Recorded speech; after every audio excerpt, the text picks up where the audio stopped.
Ни одно медицинское учреждение Якутии не будет закрыто. Об этом на встрече с журналистами заявила министр здравоохранения республики. В Ленске продолжается укладка новых тротуарных дорожек. Работы выполняются в плановом режиме и завершатся уже осенью. Крутые подъемы, спуски, вода и глина. Зрелищное мероприятие «Селекдар Трофи» прошло в Алдане.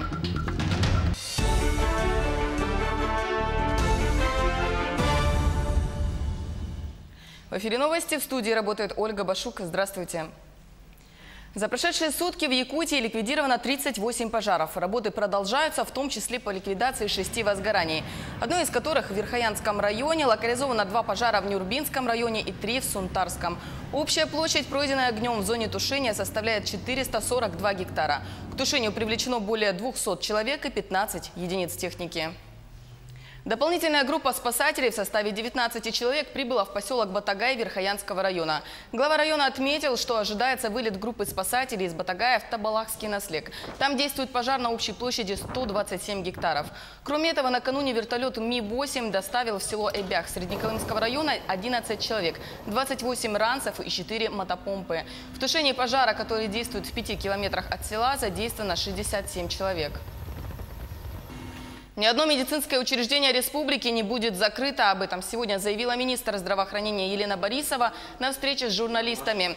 Кроме того, она отметила, что сокращения среди среднего персонала будут только в том случае, если будут открываться новые врачебные ставки. Это те специалисты, которые ранее и вовсе отсутствовали в районных больницах.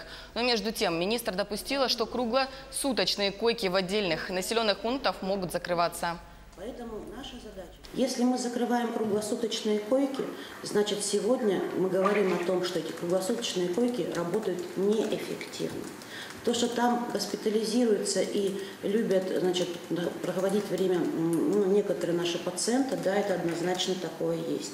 Но давайте не будем путать медицинский и социальный фактор. Все-таки медицина призвана лечить. Лечить качественно, лечить добротно. К другим темам. О необходимости повысить конкурентоспособность образования республики на августовском совещании заявил председатель правительства Владимир Солодов. В столице региона проходит второй день масштабного педагогического собрания. Его участники – руководители образовательных учреждений со всех регионов нашей страны. Отмечается, что в этом году в Хангаласском районе запустят пилотный проект по улучшению качества обучения в школах. Кроме этого, уже началась работа по изменению системы повышения квалификации педагогических кадров. В диагностическом тестировании приняли участие 103 учителя из 13 районов республики. Напомню, ключевая цель, которую сейчас определяет глава Якутии Айсен Николаев, до 2024 года войти в число 15 лучших субъектов России по качеству предоставляемого образования. Каким образом привести качественные характеристики, результаты образования к тому уровню, который обеспечит нашим детям конкурентоспособность в современном мире, в глобальном мире. Вот. Как это сделать? Какие ответы на это? Несколько ответов. Первое и главное, на мой взгляд, это роль учителя с большой буквы, который мотивирует детей учиться, дает необходимые ориентиры в современном мире, учит тому, как строить свою жизнь и как быть успешным в этой жизни, а не только конкретным предметным навыкам. Братья и сестры могут получить преимущество при зачислении в одно дошкольное учреждение. Дети из одной семьи могут получить право не только учиться в одной школе, но и посещать один детский сад. Такую поправку глава Комитета Совета Федерации по экономической политике направил на днях в Госдуму. Также сенатор предлагает закрепить в федеральном законодательстве право многодетных семей на первоочередной прием их детей в дошкольные учреждения. В Подмосковье заработал первый в России цифровой сервис по сбору мусора – «Сборбокс». Это мобильное приложение, благодаря которому мусор заберут в один клик, и все это абсолютно бесплатно. Как это работает, узнаете в следующем сюжете.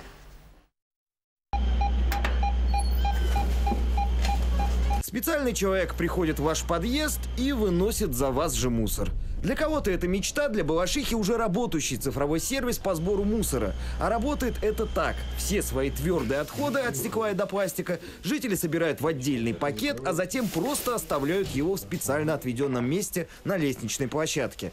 Дальше в ход идет мобильное приложение «Сборбокс». В первый раз там нужно будет зарегистрироваться, дальше мусор будут забирать всего по одному нажатию. Соответственно, мусорка у меня есть пустая, в том плане, что какие-то такие бытовые там отходы пищевые, там, они компактные, они всегда все маленькие, то есть что у нас там больше всего, там бутылки из-под молока, там из-под коробки из-под яиц, вот эти громоздкие, которые ни в мусорку не влезают, никуда не влезают, там бутылка из-под воды, там, опять же, она никуда не влезает, чтобы это с утра не тащить все вот это на себе. Я говорю, вышел, нажал на кнопочку, взяли, забрали. Почему бы нет, это очень удобно. А еще это бесплатно. Никаких дополнительных условий, подписок и прочих затрат. Секрет кроется в этих цифрах. Москва и Подмосковье – это почти 20 миллионов человек, и на каждого приходится примерно полтонны твердых отходов в год. Если все это сдать и продать, получится до 40 миллиардов рублей. Так этот сервис и работает. Вам помогают избавиться от мусора, а дальше он отправляется на переработку. Жителям, кстати, предусмотрены бонусы.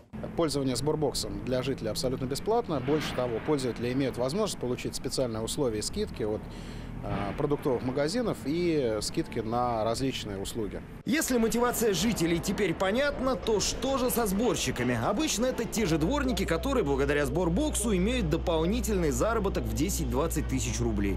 Их работодатели, управляющие компании, явно будут не против таких доходов своих сотрудников. Ведь благодаря сборбоксу мусора у жильцов действительно почти не остается. А это экономия на вывозе. Сборбокс это облегчает для нас. Меньше вывозим теперь мусора. Второе, это жители довольны. Сборбокс опробовали в Москве, теперь он работает и в Подмосковье. На данный момент это единственный цифровой сервис, реально облегчающий как утилизацию мусора, так и в целом жизнь своих пользователей. Дополнительную информацию о сервисе можно найти на сайте компании sborbox.ru. Александр Акишин, Нелли Ефимкина, Новости 360. А в Ленске продолжается укладка новых тротуарных дорожек. В данный момент строители вышли еще на одну из центральных улиц города – улицу Дзержинского. Работы ведутся согласно заданному проекту – утрамбовка песка, затем отсыпка территории небольшим слоем цемента и непосредственно укладка плитки, которую, к слову, изготавливают также в городе. Ширина тротуара 2 метра, протяженность около 500. Несмотря на погоду, работы выполняются в плановом режиме и завершатся уже осенью.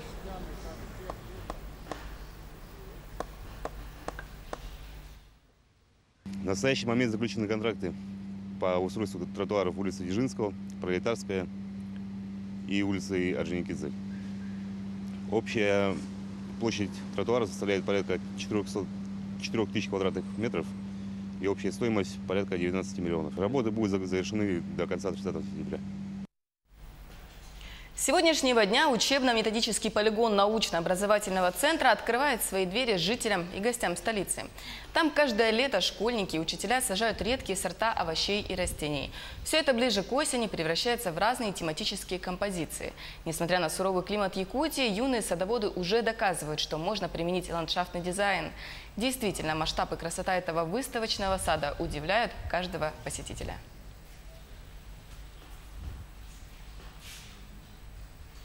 Выращиваем традиционные овощи открытого грунта и тепличные овощи, также экзотические овощи. Ежегодно традиционно нас навещает очень много людей, 4-5 тысяч человек. Это говорит о том, что городу нужно такое место. С 20 числа наш полигон открывает свои двери для посетителей. Приезжайте, фотографируйтесь.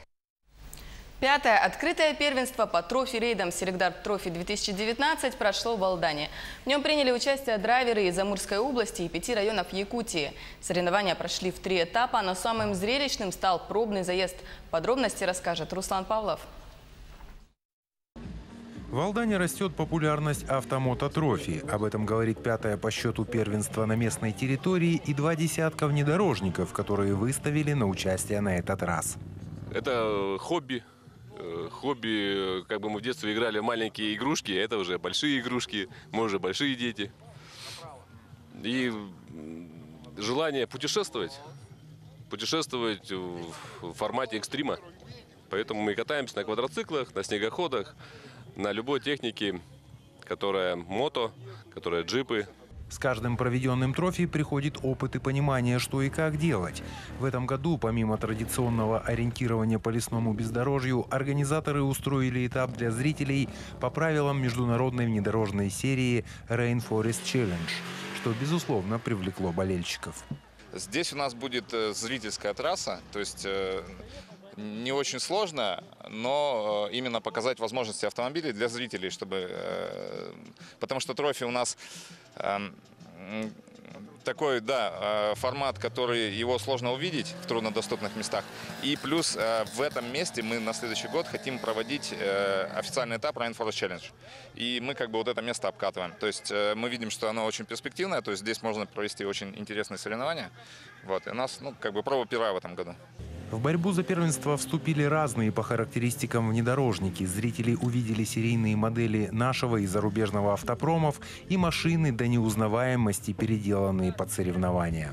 Изначально была простая машина просто для лайтовых покатушек, а потом со временем переделалась. Вот 2 года, получается, с ней занимались, и она вот в это превратилась.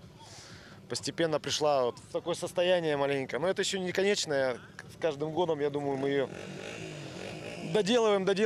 Неизвестно, к чему это придет, все это дело.